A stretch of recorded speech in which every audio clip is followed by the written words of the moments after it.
Dave Linehan is my name, Director of Policy and Research at Wind Energy Ireland. Delighted to be joined by a fantastic panel from Ireland to give you a sense of our very buoyant sector right now across onshore and offshore wind. And we'll get into a 30-minute discussion across those two sectors, onshore and offshore, focusing on the investment landscape, what's happening in terms of construction activity, and what the future holds in terms of some of the future ambitions that we have as well over the next 5 to 10 years. I'll introduce my panel in a couple of minutes. Just very briefly wanted to set the scene for you in terms of where we are right now in Ireland with on and offshore wind. We hit an incredible milestone last year of having 5 gigawatts of installed onshore capacity. That's been growing steadily over the last 10 years, and in fact right now we've got 500 megawatts in live construction, which is the highest it's been for many years, and we're really hoping that that will continue in the years to come. On top of that 5 gigawatts of existing wind, we've got a further 5 gigawatts either fully consented or in the consenting system today, and that we hope will see built out in the next 5 years. So some really exciting developments across the onshore sector. Turning to offshore wind, we've got the next generation, the first in a generation of offshore projects now in our planning system for large-scale offshore projects. We've also got a Tanua South Coast project, which Sean will speak about later. We're expecting a further auction for the offshore sector in 2027. The next onshore auction taking place later this year. So there's lots to look forward to in terms of our sector and the market as a whole. My panel here today, we've got Helena Quilty. She's the head of the Green Tech Unit at the Department of Enterprise, Tourism and Employment. My colleague Noel, CEO of Wind Energy Ireland, is here as well. Sean Kirwan, who's the head of the Irish offshore wind development business in ESB, and Matt Kennedy, Global Head of Client Transformation for IDA Ireland. Noel, I might turn to you first. I've mentioned there about the construction activity in the onshore sector really picking up in the last couple of months. Can you maybe talk about what's driving that momentum and what you and the sector are doing to hopefully make sure that continues in the years ahead? Yeah, thanks, Dave. I think we're starting to see the fruition of a lot of policy that was implemented by government over the last 5 years. Ireland would have been building 300, 400, 500 megawatts of onshore wind energy from 2016, 2017, all the way up to about 2020. And then after that, it took a few years for the pipeline to really restart again.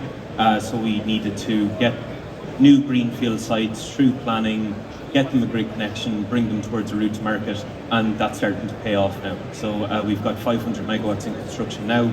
There's 3 gigawatts of onshore wind projects that are consented, many of which have a grid connection. I think we're in a really good place the way government have established annual RES auctions every single year. It's very predictable, it's very repeatable. The auction rules are really well understood now, and we're hopefully going to have our largest onshore wind auction in August. We also have a very buoyant corporate PPA market at the moment with large energy users contracting onshore wind energy projects, hopefully some offshore wind energy projects into the future as well. So I think things are really picking up for onshore wind. If I had to point out one issue that we will all have to overcome onshore and offshore, it's really in relation to grid capacity. Ireland's grid capacity is starting to be eaten up as more and more projects connect onto it as demand grows. But luckily and thankfully, I think EirGrid and ESB Networks are preparing for this. Government have approved €18 billion of an investment in our grid, which is incredible over the next 5 years. And we've also got complementary policies like hybrids, private wires, long duration energy storage. All of that's coming down the track to open up more grid capacity for renewables in the future. Super, and we'll talk about some of those challenges, I'm sure, as we get into this discussion in the time that we do have. But I might swap across to talk about offshore for a moment, Sean, with yourself. And we all know ESB. For those in the audience from Ireland, ESB, Sean, you'll describe in a moment, but you've got a track record over 20 years of building assets across multiple sectors of energy. And in recent, I suppose, years, you've started building offshore in other jurisdictions. And I think last year, marked a significant move for you in the Tanua auction results, where you were a successful auction winner with Tanua, and you're now moving forward with that project in Ireland. So can you maybe talk about what made that auction a success, generally from your perspective, and what signal it sent across the world in terms of where the Irish market is at right now with offshore wind? Yeah, okay, thanks for that, David. Yeah, so as you said, ESB has been involved in the renewable wind business for over 20 years.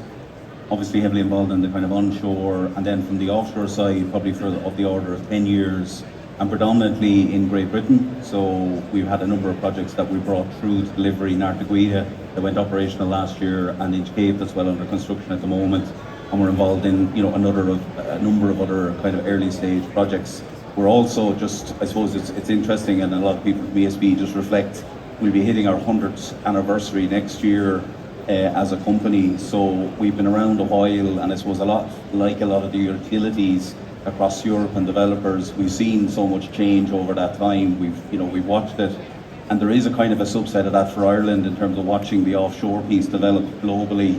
Obviously there was always this drive, we'd like to be moving quicker, we'd like to be seeing more progress, but there's a certain value in having watched things develop over those number of years.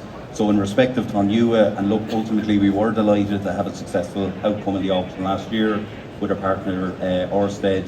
It was a competitive auction, they tend to be competitive, but I suppose we also reflect on the fact that across Europe there was a lot of auctions and processes that didn't bear fruit and didn't work through. So there's a big step of pride, I suppose, for Ireland that it was competitive, that it was well worked, and I suppose the shift from the developer-led to the plan-led with the DMAP process, and ultimately kind of measuring twice, cutting once, and making sure it was right from our perspective, obviously led to a good proposition. And that is what that project was. It was attractive in that sense. Across Europe, with other partners we deal with, they would have reflected that. Kind of Ireland structured that well, in terms of timing. Now there'll always be when is the next one coming and can we move quicker, which is our next challenge. But I think in that sense, that's why the project hit the mark. Super. Helena, you, I guess, come at offshore wind and I guess increasingly other technologies too from a different lens, from the demand growth and the supply chain perspective. And I know you spoke yesterday at the Irish Pavilion around the Powering Prosperity and the progress that's been made with that strategy, and you're now transitioning across to a much broader lens with green growth. Do you want to talk about the green growth strategy in terms of the recent consultation that happened and what's emerging from that? Yeah, thanks, Dave. So yeah, some of you may have been at the Pavilion yesterday when we announced the publication of the Powering Prosperity Final Implementation Progress Report. Powering Prosperity was our offshore wind industrial strategy. There's 40 actions in it, and 90% of them were complete, so it's widely seen as successful, and I may be biased, but I think I have to agree with that. But we know there's still an awful lot of more work to be done. So as I said, we did a public consultation there earlier this year with the view to developing a green growth industrial strategy. And that strategy will take a more holistic view of the renewable energy system, so looking at kind of renewable energy generation. So offshore will remain a core part of what we're doing, but also looking at where strategic actions may be needed from government in relation to onshore wind and solar. But then we also know, as all this renewable energy is being generated, we need to make sure that we can bring that through and that we have distribution and transmission. So we're also looking at battery technologies or storage technologies, flex tech and grid tech.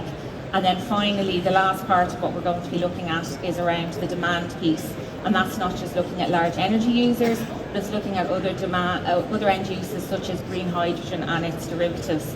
And I'm glad to say what came back through the public consultation widely agrees that that's what we should be focusing on, that we should be looking at, I suppose, where technologies are developed and prioritising them, whilst also looking at continued innovation.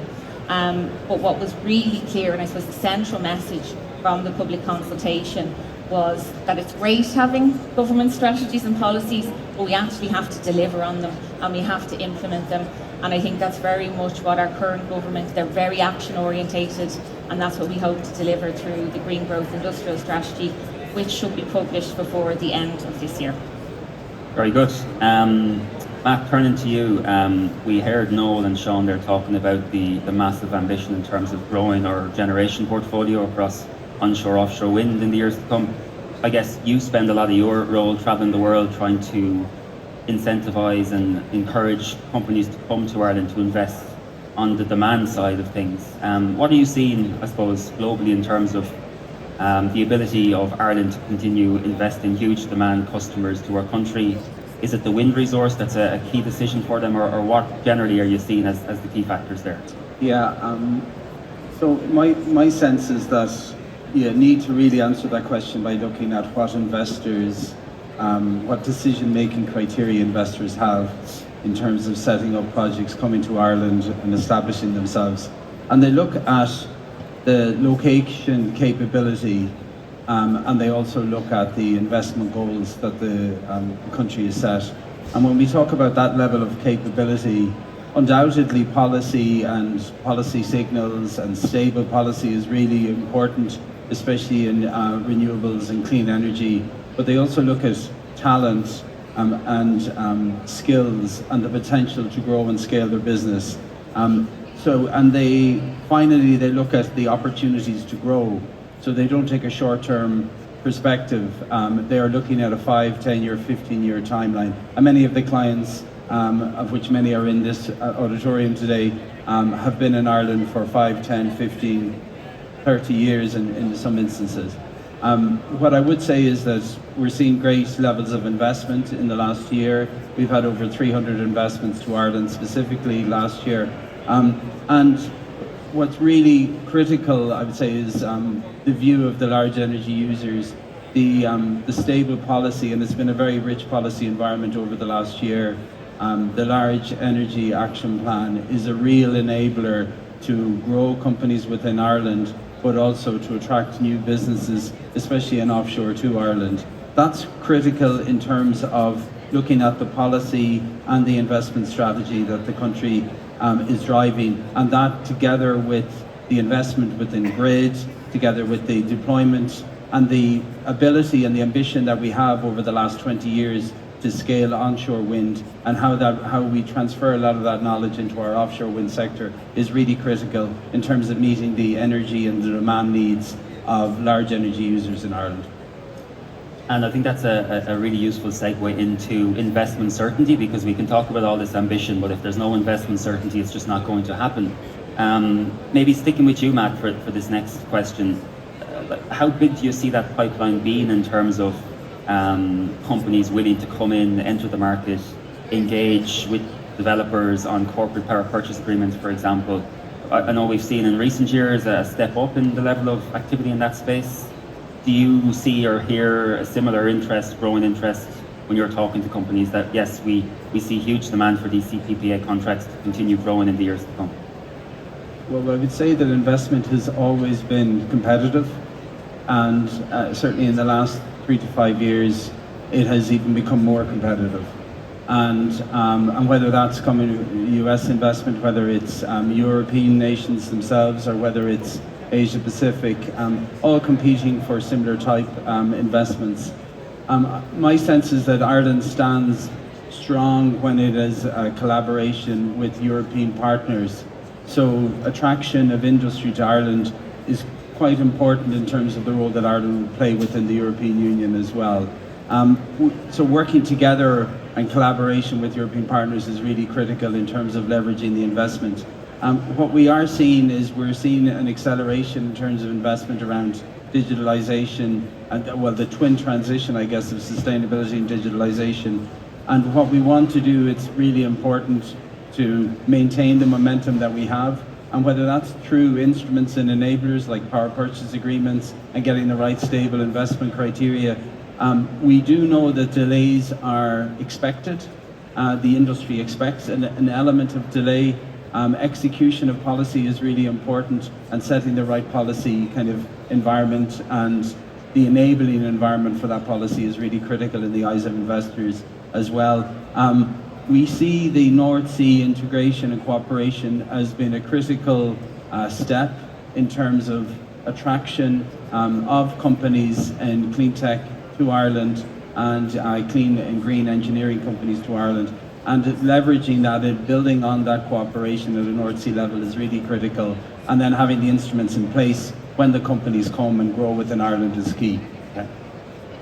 So CPPAs, one model, we have a twin track approach, I guess, in recent years of, as you mentioned, no continuous res auctions as well, which have been incredibly important for that investment certainty piece. I mentioned in the opening remarks, we've got the next Res 6, the onshore auction taking place later this year, looking at a potential next large-scale offshore auction in 2027. So Noel, from your perspective, what do you think makes a developer lean in or step back from taking part in those auctions? Because the volumes are there. There's 3 gigawatts of consented projects, as you mentioned. So what will determine if developers turn up in those auctions or step back? And if you could think of or point to a couple of areas where you think there are uncertainties that need to be made certain, what would they be? So I think we're in a place in Ireland where there's 2 very competitive streams happening with the annual res auctions I mentioned earlier. They've become so normalized now in our industry that they're very reliable, they're designed to a very high level.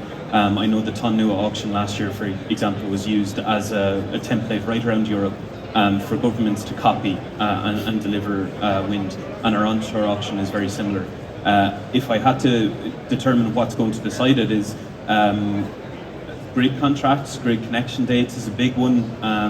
When are projects going to get their grid connections, and are they going to be on time for the auction or not? That's in particular a very big question for Linehan, the next offshore auction, and when will grid capacity become available on the south coast? Or when will large demand customers come and locate in that region so that we can utilise the power in that area? The upcoming Res 6 auction, which we're expecting in Q3 this year, there's 2 main points of focus that the industry have given back to government to really build upon a very successfully designed platform last year. So those 2 things would be to extend the contractor duration of support from 15 years to 20 years. That's already happening for offshore wind energy, where those auctions are 20-year contracts. I think the events of the last few weeks are proving again and again that renewables are good value in comparison to fossil fuel power plants and power generation prices. And if you can increase the tenure of duration from 15 years to 20 years, that allows cost recovery over a longer time frame and lower prices in the subsequent auctions. So that will help to, I think, attract more investment into it.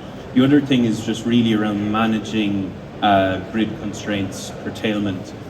There's some very good terms in place right now to help manage that, but grid constraints continue to be a challenge.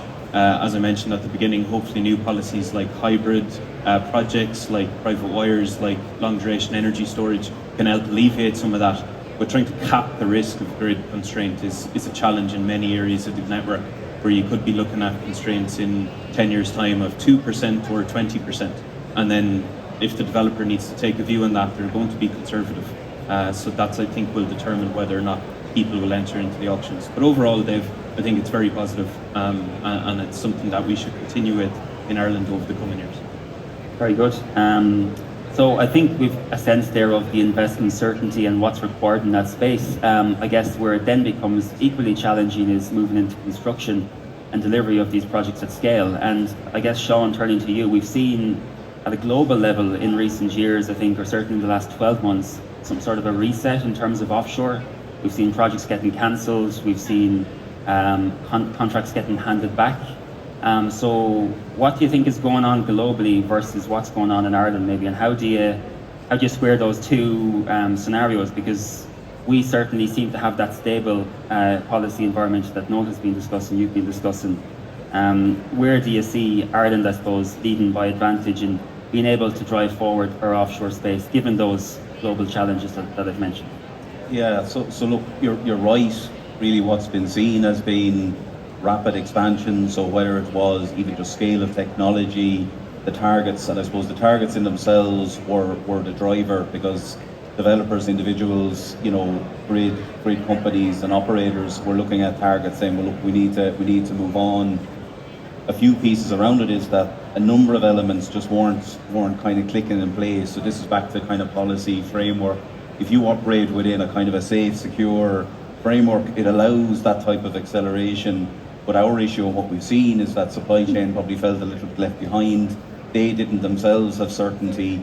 The key infrastructure around ports, and then when you get into kind of skills and capability, they just didn't sense that it was there. So everyone was watching it, and I don't mean now like car crash-esque, but watching it to say, is it real, is it happening? And that's why a number of projects then, and a number of jurisdictions didn't quite deliver where they needed to. So again, going back to what I said earlier, we have, even though to a certain extent we might have a bit of regret that we're not further on, but the opportunity for us is we can look on that and say, what do we take from that? What do we learn from that kind of rapid expansion, the failures? And look, geopolitically, lots of things happened over that time. Like when we were building Arctic, COVID hit, and we had to try and juggle that. You know, for the team that were working on Inch Cape at the time, and I was working on it too. We saw the Ukraine war kicking, so this is not new to a lot of people here. And then obviously we see what's going on in the US and other jurisdictions at the moment. So the uncertainty is the key, and that is the piece that people are looking at. So from our perspective and from an Ireland proposition, it is the certainty. So we need to see a number of these projects get through planning from the phase one into the more, you know, developed kind of stage of the projects. And obviously, like the pipeline is coming through from Tánua and certainty from Liban, and that momentum is what will allow us to kind of build on that certainty. But I think we've done everything right to now. Now we just need to push on and make sure that people feel the momentum is starting to build and there's real things happening. Very good. Brief comment maybe from you, Noel, in terms of how you feel that supply chain is biting from an onshore perspective, or is it biting, do you think, for some of those projects that have been successful in recent years? Oh, I definitely think it is. I think electrical contractors in particular, they're like hen's teeth at the moment. There's a massive amount of construction activity in onshore wind, in solar, in battery energy storage, in data centres in Ireland. A lot of the Irish companies that are here today, come talk to them at the Irish Pavilion, but they've been very successful in how they've delivered that, and they're being utilised in projects in Germany, in Finland and in Norway. So trying to obtain those supply chain components and people and skills in particular is a challenge. So we're trying to work with government through SkillNet Ireland to train more and more people up in that area to try to free up capacity within the industry. I think if you look at offshore wind, then as Sean mentioned, ports is just the absolute critical thing that we need to do. We've seen good investment in the Port of Cork, but unless we have Irish ports capable of constructing wind farms, we're going to lose a lot of the benefits economically that we would obtain from those projects. One thing we haven't touched on is that there's 3.8 gigawatts of projects in our consenting system right now in the phase one projects, and we're expecting more than a gigawatt of those to come out of consent this year, which will mean they're going to start to enter very intensive negotiations in the lead up to financial close with supply chain, with ports in the second half of this year. Helena, I want to move back to your area. We've talked about the green growth strategy, a hugely important piece of work this year. Another really important strategy that was launched, or action plan that was launched, was LEAP, the Large Energy User Action Plan, which Matt has touched on already. Do you want to maybe talk about that, what that means for the sector as we start to implement those actions in the next couple of years? Sure. So I think what's important to say is that we're trying to work very collaboratively across government with our agencies, including IDA Ireland, Enterprise Ireland, with industry representative bodies, with industry, to try and address all of these challenges.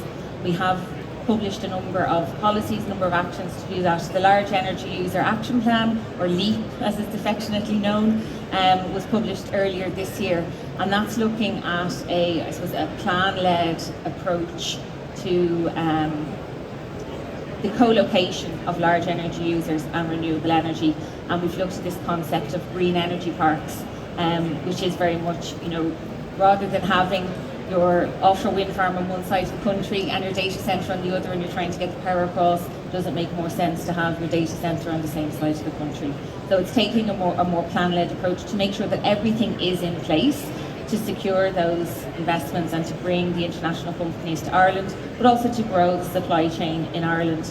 We will be implementing a number of the actions that are in LEAP through our green growth strategy, particularly around on the innovation side, around regulatory sandboxes, but also around those development of those green energy parks.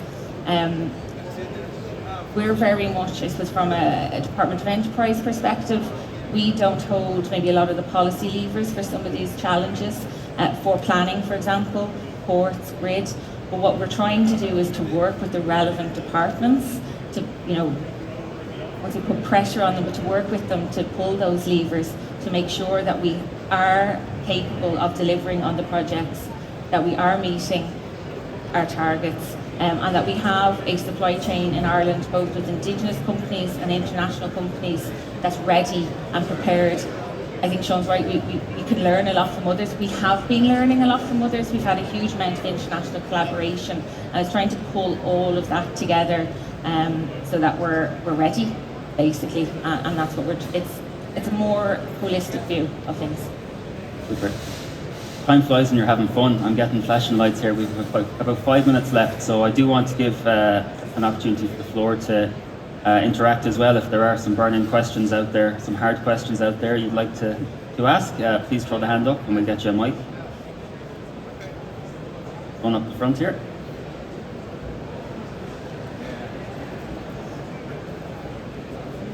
Hi, I'm Amber. I work on onshore wind within the UK government in the Department of Energy. You haven't really talked about repowering at all today, and I'd be interested to know if that's on your guys' radars, kind of for Ireland specifically, what, especially towards the Helena, kind of on your perspective, is there anything you think needs to happen to help streamline repowering, the investment side of it? And from the trade association side, would also be very interested to know kind of, you know, what you're hearing. Is it actually kind of like quite a big opportunity coming up? Because in the UK, we know it's very much something that we're expecting to get a lot bigger in the next 5 to 10 years. From AR7, our auction round from last year onward, we got repowering eligible for the auctions. So I wondered if there's something similar on the Irish side. And yeah, listened to an interesting talk with Spain this morning when they were saying they were streamlining permitting for repowering. So also interested to know if that's also something you guys are thinking about. No, appreciate that's a lot. So also happy to come to your stand later. Happy to chat later. Repowering is absolutely a topic of discussion in Ireland. We have about 800 megawatts of projects that are starting to reach maybe 20, 25 years of life. Developers are going into the planning system looking to repower some of those sites. Probably the two big challenges that we'll need to overcome is in relation to just on planning policy.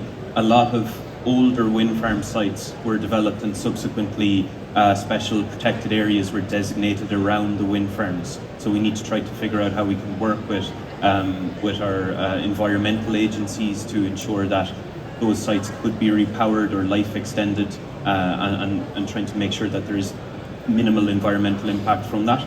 The second thing is just how we finance those. So that is another probably more minor tweak we'd like to see in res auction design in future, where currently in order to obtain a contract you need to increase your output, but that's very challenging with grid capacity constraints in Ireland. So if we can get a certain, let's say, investment threshold over the line so that there is investment in a new wind farm, you might keep capacity like for like, but then you've got a project that can continue life on for another 25 years. I think that's a win if we can get those things over the line. So I don't see anything that's not overcomable in the time frame where we're looking at for repowering. Maybe if I can add as well on the demand side. So it's very easy to talk about 2035 on offshore wind and delivery, but actually industry, there's 1,800 multinationals in Ireland as IDA clients, all hugely ambitious, willing to scale and grow, and have energy needs now, have climate commitments that are probably net zero by 2040. So you do need to be looking at solutions that are onshore while also delivering auctions and putting the right stable framework together for offshore. Onshore delivery, the repowering, storage, all of these fiber wires, they all play a significant role in terms of enhancing the needs of the grid in terms of responding to the ambition of industry, whether they're large energy users or manufacturing facilities. So my sense is that we also need to be looking at what we're going to invest in over the next 5 years. Onshore wind is still very much on the table in terms of Ireland, and then what role storage would play in terms of enhancing the grid and reducing dispatch down and delivering reduced curtailment, etc. So all of those in the short to medium term are critical to meet the needs of not only industry sector but residential as well. Helena? Very briefly, Yeah. because I'm conscious of time, but just say I know, obviously repowering and enterprise is going to be part, or we hope will be part of our green growth strategy, but also as part of that, our focus really is on supply chain development, and we're looking at where there is projects going to be decommissioned. Are there opportunities there? We have some very exciting Irish companies looking at recycling blades, Blade Bridge, Plastiware, there's many others, and so that's kind of where we're also looking at, are there opportunities, can we become leaders in areas around that too? So yeah, it is certainly a focus, but do come to the stand because we've colleagues working more in that space that'll be able to talk to you. Thanks for the question. I've got one last question to wrap things up here, which I'm going to ask to each of you, and ask you to be brief maybe in responding to me. The single most important thing you think Ireland needs to get right in the next 2 to 3 years to deliver and to continue moving forward on our further afield ambitions in 2040, 2050, just bring it right back to the next 2 to 3 years. Where do you want to see the system as a whole collaborating, focusing our efforts? Let's start with you, Helena, and work back. Yeah, I think you've said the word. It's that collaboration. We have to do this. We have to do this together. No one's going to do this on their own. As my focus is on the industry side, can't have an industrial strategy without industry, as I always say. So for me, it really is around that collaboration, working together to address the barriers, but also to grow the sector and to make sure that we deliver on what we've said we're going to deliver on. Build grid capacity through infrastructure. There's a lot of big projects that will be starting construction in Ireland in the next 2 or 3 years through long duration energy storage so that we can utilise wind and solar when it's not sunny and not windy, and through smart policy like private wires, like hybrid connections to utilise the grid that's there. But we need to start unlocking grid capacity in Ireland. Thank you. Sean?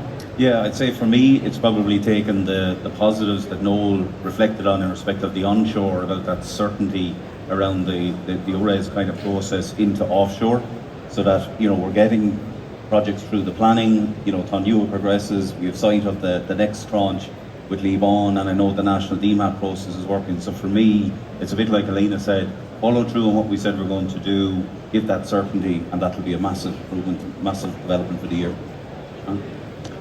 Yeah, it's really all about scale. So scale in terms of grid investment, scale in terms of renewable generation, policy that can actually deliver in terms of the needs of investment. And if you get all of that execution right, the one part that's really critical is how we communicate with investors and our citizens to deliver on that scale. Great. 2 points of information just before we do draw this to a close. If you are interested in hearing more, our Minister for Energy is going to be speaking at the Irish Pavilion later this afternoon at about 10 to 3. So please do drop by for that to hear some updates from him. And if you are interested in lots more Irish content, we've got our very own Irish Renewables Expo taking place in Dublin in October. First time we're collaborating across the entire sector of wind, solar, storage, all under the one roof on the 21st and 22nd of October in Dublin. So please do come and join us for that. But for now, I want to wrap up by asking you to join me in thanking our panel, Helena, Noel, Sean and Matt. Thank you.